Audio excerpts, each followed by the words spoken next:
হাসিও হয় না, কান্নাও হয় না দেশের এই ক্রাইসিস মুহূর্তে। তারপর মানুষের কাছে ভিক্ষে চাওয়া লাগে যে আমাদের কিছু টাকা ভিক্ষে দেন, আমরা মানুষের আর্থিক সহযোগিতা করি যারা হতাহত হয়েছে। মানে দেশের সব কিছু চলে, কিন্তু দেশের মানুষের যখন পাশে থাকা লাগবে নিজের ফান্ড থেকে কিছু দিতে পারি না আমরা। কারণ তখন মানুষের ফান্ডের দিকে আমাদের তাকাইয়ে থাকতে হয়, মানুষের কাছে হাত পাততে হয়। দুনিয়ার সব কিছু চলে, শুধুমাত্র দেশের মানুষের যখন ক্রাইসিস, মানুষ যখন আহত হয়ে গেছে, মানুষ যখন নিহত হয়ে গেছে, শত শত ফুলের মতন বাচ্চাগুলো যখন আগুনে পুড়ে মারা গেছে, তাদের পরিবারের পাশে এখন আমরা থাকতে পারতাছি না, কারণ আমাদের তো টাকা পয়সা নেই।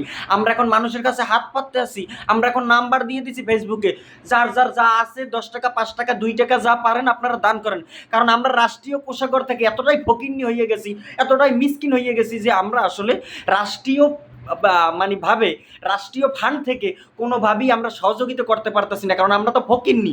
আসলে আমরা ফকিন্নি না, কারণ আমরা আসলে যেই গতিতে বই আছে এই গতিতে বই আমরা ফকিন্নি হইয়ে গেছি। মানে ফকিন্নি ভাব, আমাদের পকেট ভরা কিন্তু আমাদের ভাবটা ফকিন্নি। আমরা আসলে মানুষেরকে ওইভাবে দান করতে পারছি না। আমাদের সব কিছু চলে, আমাদের আরও বিভিন্ন ফান্ড মান্ডে বিভিন্ন সফর মফরে যাইতে, বাইরে যাইতে, দেশের বাইরে 10 বারও আমরা যাইতে পারি মাসের ভিতরে, তাতে কোনো প্রবলেম নেই। আমাদের প্রবলেম শুধু এখন ফুলের মতো বাচ্চাগুলো মারা গেছে, তাদের পরিবারের পাশে দাঁড়ানো দরকার, তাদেরকে আর্থিক সহযোগিতা দরকার। এখন আমরা সেগুলো পারবো না, এখন সেইগুলোর জন্য পোস্ট দিয়ে তারপর ফান্ড কালেকশন করতে হয়। ফকিন্নি জগাতির মতন কাজগুলো কইরা দেশের বদনাম ছড়ানো ছাড়া আর কোনো কাজ হইতেছে না।